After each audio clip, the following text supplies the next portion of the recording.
इस railway group D 2025 की नई भर्ती में आपको हर एक पॉइंट पे आपको ध्यान देना पड़ेगा, चाहे वो मैथ की बात हो, रीजनिंग की बात हो, साइंस की बात हो, करंट अफेयर्स की बात हो, और आपकी तैयारी भी अच्छी चल रही होगी।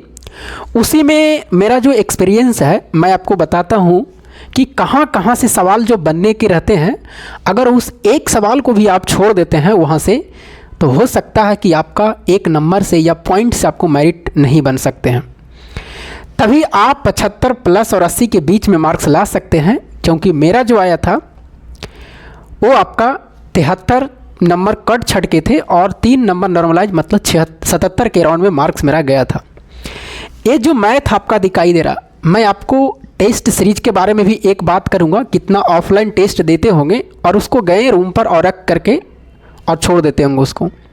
वैसा नहीं करना है, उस टेस्ट को कैसे क्या करना है, मारने के बाद में, टेस्ट देने के बाद में, वो चीज़ें भी हम आपको बताएंगे। सबसे पहले हम आपको बता रहे हैं कि जो मैथ आपका है, एक नंबर देखिए यहाँ से सवाल आपको बनेंगे तो ये वही बच्चे बना पाएंगे जो कहीं ना कहीं पहले से तैयारी कर रखा होगा। और देखिएगा, आप चाहे कहीं से भी मैथ पढ़ रहे होंगे तो ये सब सवाल नहीं बता पाते हैं, कोई भी टीचर इस सब सवाल को नहीं बता पाते हैं, क्योंकि ये सवाल अगर पूछता है तो वही बच्चे बनाते हैं जो 10th क्लास का रहते हैं। NCERT में लिख सकते हैं या दूसरा बुक से भी ले सकते हैं, मतलब 10th क्लास का बुक में देखिएगा ऐसे सवाल आपको मिलेंगे। अगर कोई टीचर पढ़ा भी रहा है कहीं से भी तो उसको भी देख सकते हैं, लेकिन 10th क्लास वाले जो क्वेश्चन पूछा जाता है उसमें मैथ का अगर ये सवाल पूछेंगे तो NCERT में जो 10th क्लास वाला हूबहू उसमें छाप के दे देगा। मेरे से 3 सवाल जो पूछा गया था मैथ में वो बिल्कुल NCERT के हूबहू थे। एक आपका द्विघात समीकरण से पूछा था, हूबहू था वो सवाल। एक आपका जो अभी हम बता रहे हैं ये वाले माध्य माध्यिका बहुलक से एक सवाल मेरा माध्यिका में पूछा था, हूबहू सवाल था वो। और उसके बाद में एक प्रूफ करने वाला ट्रिग्नोमेट्री में होता, हूबहू सवाल उसमें डाला गया था। तो 3 सवाल 10th क्लास के NCERT से हूबहू मिला था, और यही एक नंबर फैक्टर रखते हैं। और हम 10th क्लास का जब पढ़ा रहे थे तो हमें सारा चीज़ मालूम था, क्योंकि उस समय रनिंग में था, हम पढ़ा रहे थे 10th क्लास का। तो यहाँ पर आपको क्या करना है कि 10th क्लास का जो NCERT का होता है उसको भी आपको, मैथ को आपको रखना है, जो इसका मैथ होते हैं इसका भी रखना है। बाकी चीज़ तो हम साइंस आपको बताए हैं कि NCERT के बिहार बोर्ड के उसका 9th क्लास और 10th क्लास को आपको पढ़ना है। बाकी साइंस का जो आप टीचर का फॉलो कर रहे हैं, ए science magnet, SK Jha sir, जो भी टीचर हो उसको फॉलो कर रहे होंगे तो साइंस वहाँ से कवर हो जाएंगे। बाकी साइंस के लिए आपको प्रीवियस ईयर के जो सवाल अभी पूछे गए हैं 2024 में और जो 2022 में पूछे गए हैं, वो जो टेस्ट दे रहे होंगे, जो मैंने टेस्ट बताया था, वहाँ से भी आपको कवर हो जाएंगे। तो साइंस के लिए तो बहुत सारी चीज़ आप कर रहे होंगे। मैथ के लिए आपको क्या करना है अभी कि 10th क्लास का, बाकी आप कहीं से भी मैथ पढ़ रहे होंगे किसी भी टीचर से, तो वो तो हो रहा होगा, कोई भी टीचर से पढ़ रहे होंगे, लेकिन उसके बाद में आप जो टेस्ट लगा रहे होंगे प्रीवियस ईयर से, वहाँ से भी मैथ होगा, वहाँ से भी मैथ क्लियर। और एक आप यहाँ से करिएगा तो इसमें आपको क्या करना है कि स्टैटिक्स मतलब सांख्यिकी के जो चैप्टर होते हैं, ये सांख्यिकी का मतलब जिसमें माध्य, माध्यिका और कौन सा बहुलक, ये जो आपका यहाँ पर आपको दिखाई देगा इस फॉर्म में कि 0 से 10, 10 से 20, 20 से 30, इस तरह से करके रहते हैं, इसको बोलते हैं वर्ग अंतराल। कौन सा वर्ग अंतराल। और यहाँ पर ब्रह्मवार्ता रहता है, यहाँ पर ब्रह्मवार्ता मान लीजिए 8 है, 9 है, 11 है, 10 है, इस तरह से करके।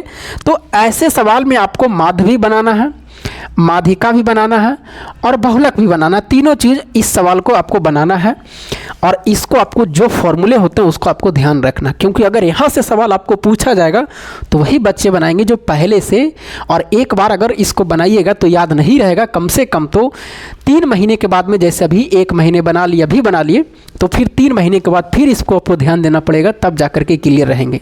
तो यहाँ से, बाकी यहाँ से आपको क्या करना है कि द्विघात समीकरण से NCERT में जो लैंग्वेज लिखा हो रहा था वहाँ से भी सवाल पूछने की इसमें संभावना रहती है।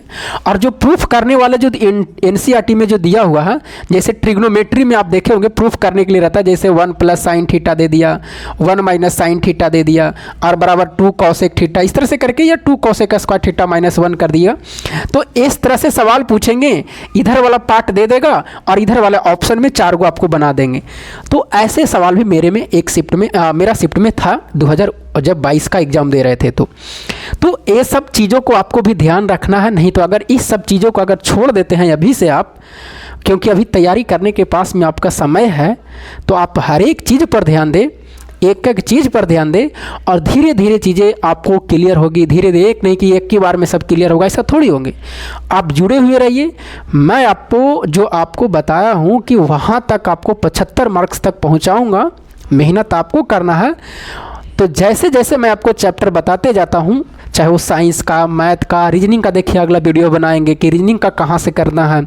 कुछ टॉपिक वहाँ से बार बार सवाल पूछे जा रहे हैं। जैसे रीजनिंग में ये वाले सवाल होते हैं, जैसे ई है ग्रेटर देन पी है, बराबर है सी है, यहाँ पर बराबर है डब्ल्यू है, यहाँ से ये सवाल आपको पूछे जाते हैं। एनसी आपका और ग्रुप डी में कम से कम 3 सवाल इस पर आपसे मिलेंगे, 3 सवाल।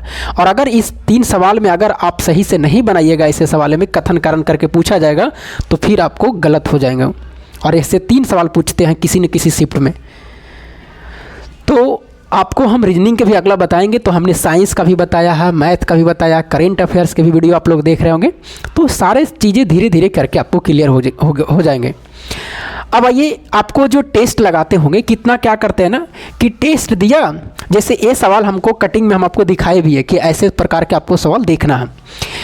टेस्ट बच्चे क्या करते हैं कि टेस्ट मारें ऑफलाइन, ऑनलाइन में तो आपके पास में मोबाइल में ही रहते हैं वो चीज़। ऑफलाइन टेस्ट दिया, बाकी रूम पर आया उसको रख दिया, हो सका तो उस दिन देख लेगा कि क्या यहाँ पर गलतियाँ हुआ है, और उसके बाद में फिर उसको नहीं देखेगा। तो एक काम आपको नहीं करना।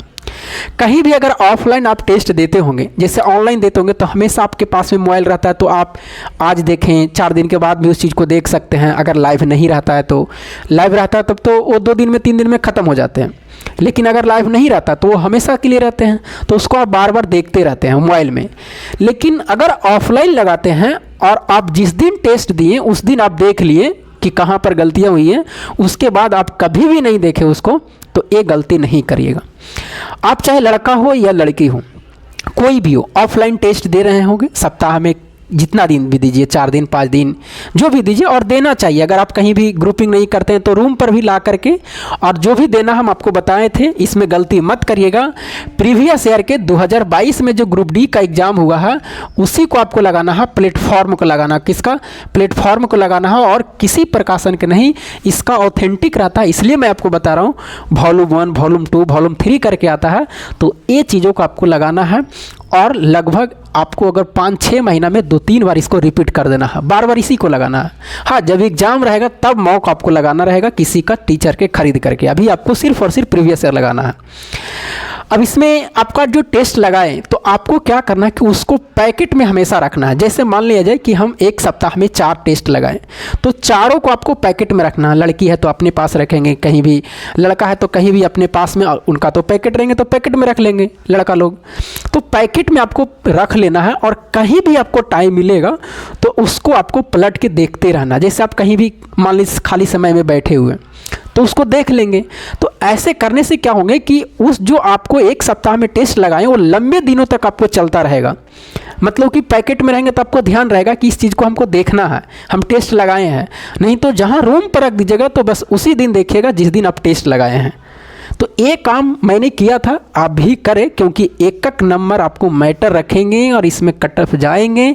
चाहे जितने भी सीट निकल जाएगा कट ऑफ जाएंगे। बच्चे सारे रेडी हैं कि कब भर्ती निकले, और इसमें हम एक सीट पक्का करें तो आपको कम से कम 75 प्लस करना है। तो ये सब सारे कॉन्सेप्ट आपको अपनाना पड़ेंगे, तभी जा कर के आप मैक्सिमम मार्क्स ला सकते हैं। तो एक काम आप ज़रूर करिएगा, टेस्ट अगर ऑफलाइन देते होंगे अपने पैकेट में उसको टेस्ट को रखना है। हाँ, 10 दिन के बाद उसको फिर रख देना है रूम पर। उसके बाद में फिर दूसरा टेस्ट जो लगाई उसको पैकेट में रखना है। ये नहीं कि 1 महीना में उसको पैकेट में रख लें, ऐसा नहीं करना। लगभग वो 10 दिन तक रहेगा आपको पैकेट में। तो 10 दिन में आप बहुत बार उसको देख लीजिएगा। ऐसे रूम पर रखिएगा तो मात्र 1 दिन देखिएगा, उसके बाद में आप नहीं देखिएगा। ये मुझे भरोसा, ये मुझे पूरा विश्वास है। तो एक काम आप जरूर करिएगा। तो मैंने आज टेस्ट से बताया, इस मैथ के बारे में बताया, साइंस का मैंने बता ही दिया है आपको। तो करेंट अफेयर्स देख ही रहे होंगे। बस यही चीज़ आपको करते रहना है। और जीके के लिए आपको चाहे हिस्ट्री, ज्योग्राफी, पॉलिटी, वहाँ से जो 10 नंबर का सवाल पूछे जाएंगे मिक्स करके, उस पर अगर आप चाहे देखिए एनटीपीसी में जो बच्चे तैयारी कर रहे होंगे, ग्रुप डी का भी उसमें साथ रहे होंगे, तो एनटीपीसी वाला बच्चा क्या होंगे उस पर ध्यान दे रहे होंगे, लेकिन ग्रुप डी वाला उतना ध्यान नहीं दे रहे होंगे हिस्ट्री ज्योग्राफी पॉलिटी पर, क्योंकि उसका वेटेज कम है 10 मार्क्स का है। लेकिन आपको ध्यान देना है उसमें, आपको किसी एक टीचर का, हम तो कहेंगे कि आप ज्ञान बिंदु को आँख मूंद के खरीद लीजिए जो रोशन आनंद सर है, और उनका बैच आप खरीद लेते हैं। जैसे 5 बच्चे मिल लिए और मान लीजिए 200 300 कलेक्शन कर लिए और उनका बैच हम खरीद लिए, तो सब एक ही आईडी से सब देख लीजिएगा। ऐसा थोड़ी है कि सब एक ही बार में देखिएगा, तो आपको जुगाड़ लगाना पड़ेगा कि हाँ कैसे करके बैच खरीदा जाए। आपके पास में नहीं है तो 4-5 बच्चे इकट्ठे हो जाइए, किसी का एक मोबाइल में लॉगिन कर लीजिए, उसके बाद में आईडी सबको अपना अपना रखिए और देखते रहिए। 1000 का रहेगा तो 200 पड़ेंगे। तो इस तरह से करके आपको दिमाग लगाना है, और उनका बैच अगर आप खरीदते हैं तो हिस्ट्री ज्योग्राफी पॉलिटी और उसमें साइंस का भी टीचर अच्छे हैं, क्योंकि हम तो अब उन्हीं का देखते हैं, चाहे हिस्ट्री हो, ज्योग्राफी हो, पॉलिटी हो, साइंस भी उन्हीं सर का भी क्लास कर रहे हैं, बिट्टू झा सर जो है, और एनसीईआरटी का साइंस तो आपको करना ही करना है। तो एक काम आप ज़रूर करें, क्योंकि एक मार्क्स आपको ऊपर लेके जाएगा। तो चलिए हम बताएंगे आपको एक बार और कि आप रोशन आनंद सर ज्ञान बिंदु वाले जो सर पटना में है उसका आप आँख मूंद के खरीदिए, पढ़ के देखिए, आपको अच्छा लगेगा। फ्री क्लास उनका यूट्यूब पर बहुत कम लोड है, 1-2-3 वीडियो देखिएगा तो आपको खुद लगेगा कि नहीं, क्योंकि मैं जो सलाह देता हूँ आपको अच्छे के लिए देता हूँ। ऐसा थोड़ी है कि मैं कोई चीज़ आपको गलत बताता हूँ, जो चीज़ें मेरे से गुजर चुका वही चीज़ बताता हूँ, और जो चीज़ें मैं अपने जीवन में कर रहा हूँ। तो चलिए बाकी प्रश्नों को जो यूट्यूब पर आते रहते हैं 15-20 प्रश्न, कोई 20 प्रश्न, कोई 25 प्रश्न, 30 प्रश्न रीजनिंग का, इस सबको देखते रहना, इसको नहीं करना स्किप। कभी भी आपको टाइम मिले, रात में सो रहे हैं, कोई मैथ लेके आ रहा है 20 प्रश्न, वहाँ से हम बढ़ा करके देख लिए, स्पीड करके जो हमें बन रहा है उसको स्किप कर देंगे। तो ये सारे चीज़ों में आपको मैथ रीजनिंग सब में करना है। जब आपको टाइम ऐसा मिलेगा तो कोई भी टीचर लेके आता है, तो जब इतना करिएगा तब आपको 75+ मार्क जा करके बनेंगे। बाकी आपकी राय क्या है कमेंट करके हमें ज़रूर बताइएगा। फिर मिलेंगे हम आपको अगले वीडियो में, तब तक के लिए जय हिंद।